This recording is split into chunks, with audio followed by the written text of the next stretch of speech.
Hello everyone, in this video I'm going to show you how to connect Wi-Fi in Singapore Airlines, right? This is a very easy thing to do and I have mentioned and created a full guide how you can do it. So first of all, you have to take your phone, you have to press the airplane mode, you have to enable it.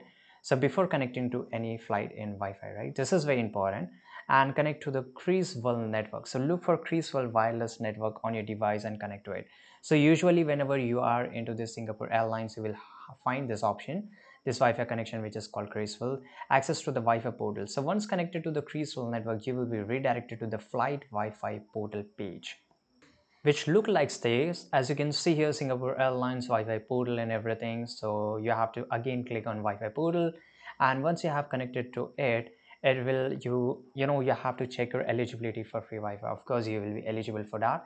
So passenger in suites, first class, business class, as well as PPS club member and supplementary card holder in the premium economy and economy get unlimited free Wi-Fi.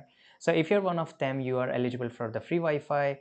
And as you can see here, I have mentioned each and everything that how you can connect, and also there's a Wi-Fi plan if needed. So non-Kris flyer members can purchase a Wi-Fi plan directly through the flight portal.